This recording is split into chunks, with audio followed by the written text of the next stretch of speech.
You know, we've always thought of serious memory loss as, well, a problem for our grandparents' generation, right? Something that happens way, way down the line. But what if I told you there's a really concerning new trend showing those same issues, that foggy thinking, that frustrating forgetfulness, popping up in people who are just starting out in their careers? And get this, the potential cause isn't some rare disease. It's a habit so common, so normal, that pretty much all of us do it every single day without even thinking about it. So, let me ask you, think about the last week. Have you walked into a room and just completely blanked on why you went in there? Or maybe you sat down to work on something and you just could not get your brain to focus on a task that used to be easy. If any of that sounds familiar, I want you to know you are not imagining it, and you are definitely not alone. It turns out this isn't just a feeling, it's a real, measurable thing that's affecting more and more of us. So just how widespread is this? Well, check this out. Recent studies are showing that an incredible 20% of adults in their 30s now say they're feeling more forgetful. Just let that sink in for a second. That's 1 out of every 5 people in their 30s. This isn't just about being a little tired after a long week or feeling stressed. This is a real documented shift in brain health, and we really need to take a closer look at what's going on. All right, so to really get to the bottom of this, here's our game plan.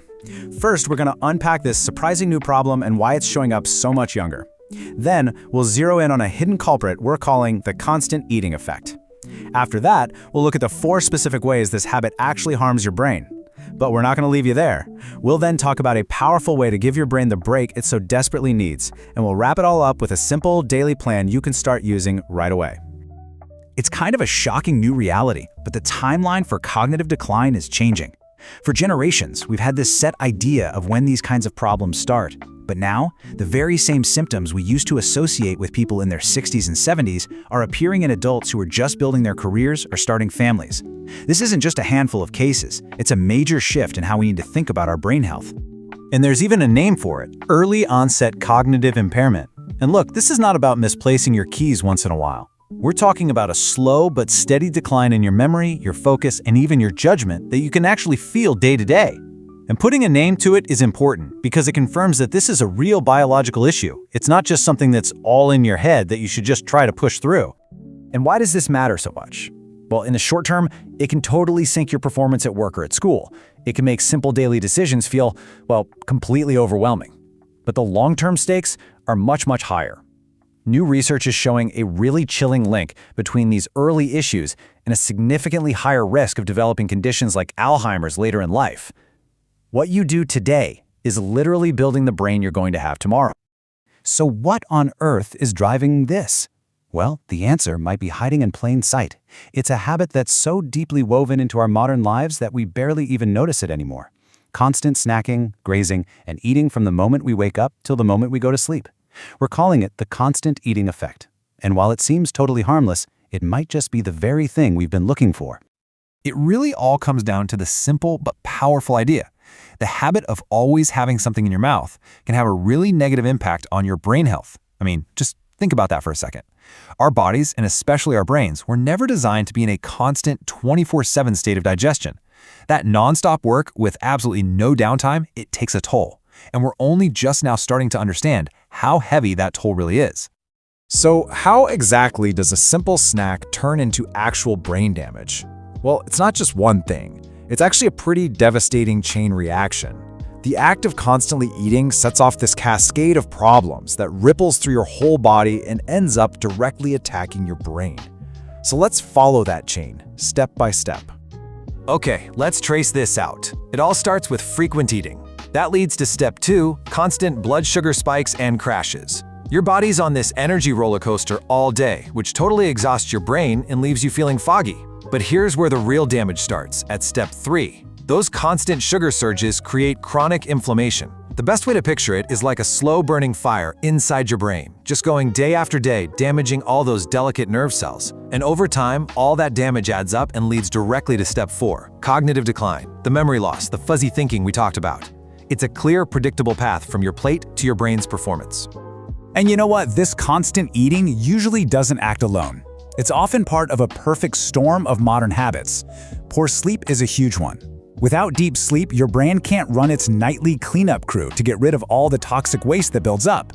Lack of exercise is another piece of the puzzle. It means less blood flow and fewer of those essential growth factors that keep brain cells healthy. And then there's chronic stress. It's like a poison, flooding your system with hormones that can directly damage your brain's memory center. And the thing is, each one of these just makes the others worse. Okay, that's enough about the problem. Let's talk about the solution. And it's actually beautifully simple. If constant eating is the fire, then the solution is to stop throwing fuel on it. We're going to explore this powerful, science-backed idea of giving your brain a deliberate break from food and why it might be the single best thing you can do for your mind. Just look at the two different realities for your brain on this slide. On one side, the constant eating brain, it's always working on digestion, inflammation is always high, and there is zero time for any repairs. It's just constantly under stress. But now look at the incredible difference on the other side. When you give your brain a break from food, it shifts into this rest and repair mode. Inflammation goes way down, and your brain finally gets a chance to run its deep cleaning programs, clearing out junk and fixing damage. It's the difference between driving your car 24/7 until it breaks down versus giving it regular maintenance so it runs smoothly for years to come. And this amazing tool is called intermittent fasting. The key thing to understand here is that it shifts the whole focus from what you're eating to when you're eating. It's simply a pattern that builds in a specific window of time each day where you're not eating. The goal isn't really to cut calories. It's to intentionally flip a switch in your body that turns on that critical rest and repair mode, lowers inflammation, and finally lets your brain hear itself. Now, I know this might sound a little intimidating, but putting it into practice is actually surprisingly simple. We are not talking about some radical, difficult life change here. Not at all. So let's break this down into a really practical, daily brain care plan with simple steps you can start doing today. So here's the plan. First, just try to swap that all-day grazing for set meal times. That one simple change automatically creates a natural break for your brain to rest. Second, and this one is a real game changer, stop eating at least 2 hours before you go to bed. This lets your body focus its energy on deep sleep and brain repair instead of on digesting that late-night snack. Third, when you do eat, try to add in some brain fuel like fish, nuts, and leafy green veggies. And finally, just get moving a little. You don't have to run a marathon. Even a short walk a few times a week makes a huge difference. None of these are drastic, but when you put them together, their positive effect is absolutely massive. So, let's end on this thought. Your brain's future isn't some random thing that gets decided for you when you turn 65. It's being built right now by the small choices you make every single day. And the science is becoming crystal clear. Giving your brain a daily rest from food is one of the most powerful choices you can make. The only question left is, what's the first small step you're going to take?